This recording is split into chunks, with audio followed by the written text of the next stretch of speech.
سلام رفقا، امروز میخوایم با هم یک سفر زمانی شروع کنیم. سفری به دنیای اساطیر اسکاندیناوی، دنیایی که از دل تاریکی و هیچ شروع شد و از ترکیب سرما و گرما دنیایی عجیب و پر از موجودات خارق العاده ساخته شد. این داستانها فقط یک افسانه نیستن، بلکه اونا راهی برای فهمیدن دنیای پیرامون ما و نیروهایی بودن که این جهان رو شکل دادن. اینها تفکرات مردم نورس بودن، کسایی که وقتی که شکار میکردن و یک زندگی خیلی روتین داشتن، برای گذروندن اوقات فراغتشون داستانهایی رو برای خودشون تعریف میکردن که چگونه این دنیا شکل گرفت، خدایان اون زمان کی بود و غیره. بیش از این آغاز هیچ چیز نبود، نه زمین، نه آسمان، نه ستارگان، فقط یک جهان از مهی سرد، بی شکل و بی حالت و جهانی دیگر از آتشی همیشه فروزان. نیفلهایم در شمال بود، جهان مه سرد و تاریک. در اینجا 9 رود زهرآگین از درون مه روان بودند که همه از مرکز نیفلهایم سرچشمه گرفته بودند. از گردابی توفنده به نام هورگلمیر، نیفلهایم از سرما هم سردتر بود و مه تیرش همه چیز را می‌پوشاند. آسمانش در مه پنهان بود و زمینش در مه غیر قابل دیدن. موسپلهایم در جنوب بود، جهان آتش، همه چیز میتابید و میسوخت. موسپلهایم روشن بود، در حالی که نیفلهایم تاریک. اولی گدازه های فروزان داشت و دومی مهی سرد و منجمد. زمینش با گرمای آتش کوره آهنگران زبانه میکشید. زمین سفتی یافت نمیشد، آسمانی نبود، چیزی نبود جز فوران گرما، سنگ گداخته و پاره های آتش سوزان. در موسپلهایم لبه شعله ها، جایی که مهی شعله بر است، جایی که این جهان به پایان میرسد، سورت ایستاده بود. وجود او به پیش از ایزدان برمیگردد. سورت حالا همانجاست، او شمشیری آتشین به دست گرفته و گدازه های آجوشان و مه سرد برایش یکسان است. گفته می شود که تنها در راگناروک که پایان جهان است، سورت جایگاه خودش را ترک می کند. او از جایگاهش در موسپلهایم شمشیر به دست بیرون می آید و با آن جهان را به آتش می کشد و ایزدان یک به یک پیش او فرو می رفتند. میان موسپلهایم و نیفلهایم یک تهی است، مکانی تهی از هیچ چیز، خالی از هر شکلی به نام گینونگاگپ که یعنی دهانه گشا. رودهایی از جهان سرد و مه‌آلود نیفلهایم به این تهی روان شدند. دیرگاهی بسیار این رودهای زهرآلود ناحیه میان آتش و مه سرد را آهسته آهسته از یخ می‌پوشاندند.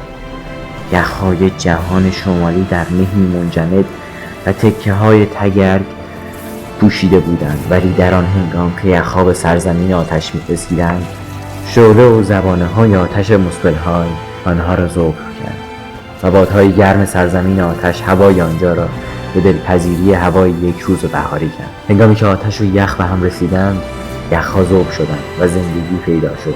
کسی پیدا شد که از جهان بزرگتر بود، از هر غولی بزرگتر بود. هر غولی که آمده است و هر غولی که خواهد آمد نه نرینه بود و نه مادیه، بلکه هر دو. این موجود نیای همه غول‌ها بود و خودش را ymir می‌خواند. ymir تنها چیز زنده‌ای نبود که از آب شدن یخ‌ها پدید آمد. یک گاو بدون شاخ هم بود، آنقدر بزرگ بود که در ذهن نمی‌گنجد. گاو تکه‌های شور یخ را برای خوردن و آشامیدن لیس می‌زد و از 4 نوک پستانش رودهای شیر روان شدند. این شیر خوراک ymir بود. این غول شیر می‌خورد و بزرگ می‌شد. ymir نام گاو را اودهوملا گذاشت. زبان سرخ گاو تکه‌های یخ را لیس می‌زد و از آن کسی پدید می‌آمد. روز اول موها از یخ پدیدار شد، روز دوم سرش و روز سوم همه پیکرش. این بوری بود، نیای ایزدان. ymir خوابید و وقتی خواب بود از زیر دست چپش یک غول نر و ماده و از پاهایش یک غول 6 سر زاییده شد. همه غول‌ها از نسل همین فرزندان ymir آمده بودند. بوری از میان این غول‌ها جفتی برای خود گرفت و دارای پسری شدند به نام بور. بور یا بوری با به اصطلاح دختر یک غول ازدواج کرد و دارای 3 پسر شدند، اودین و ویلی. اودین و ویلی بزرگ شدند. آنها به دوردست‌ها می‌نگریستند و شعله‌های آتش موسپلهایم و تاریکی نیفلهایم را می‌دیدند. می‌دانستند که در هر یک سرنوشتی جز مرگ ندارند. برادرها برای همیشه در این دهانه‌های گشاد و تهی به نام گینونگاگپ گرفتار شده بودند. در آن جای خالی میان آتش و مه جای دیگری نداشتند.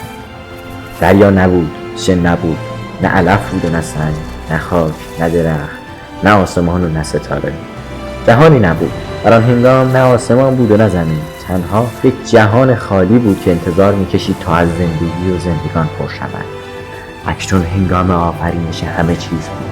به و ویلی و اودین آنجا در دهانه گشاد و تهی به هم نگاه کردند و از کارهایی که باید انجام می‌دادند صحبت کردند. آنها از جهان، زندگی و آینده حرف زدند. و ویلی و اودین ymir غول را کشتند. ناچار بودند. راه دیگری برای آفرینش جهانها نبود. این آغاز همه چیز بود. این مرگ بود که زندگی را ممکن می‌کرد. غول بزرگ را زخمی کردند. خون بسیار بسیار زیاد و غیر قابل تصوری فشفش کنان از پیکر ymir بیرون می‌زد. این چشمه‌های خون که به شوری آب دریا و به تیرگی آب اقیانوس بودند فوران کردند. با چنان نیرو و شتابی که سیلی بزرگ برخاست و همه غول‌ها را با خود برد و غرق کرد. تنها یک غول به نام برگلمیر که نوه ymir بود به همراه همسرش از محفظه چوبی بالا رفتند و آن همچون قایقی آنها را نجات داد. اودین و برادرانش از گوشت ymir خاک را پدید آوردند. آنها استخوان‌های ymir را روی هم انباشتند و صخره‌ها و کوه‌ها را پدید آوردند.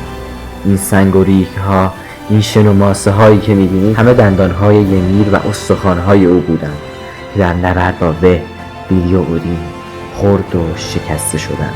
دریاهایی که جهان را در بر گرفتند اینها خون و عرق ymir بودند. به آسمان نگاه کنید. شما به درون جمجمه ymir خیره شده اید.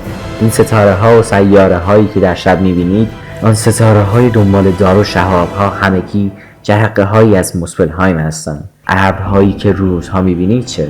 اونا پیش از این مغز سر ymir بودند و کسی چه می‌داند الان در چه فکری هستند؟ الان، همین الان. خب رفقا، قسمت اول داستان‌های کهن اسکاندیناوی تموم شد.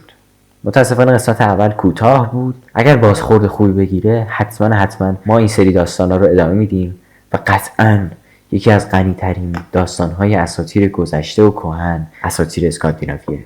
قسمت‌های بعد می‌بینمتون. بدرود.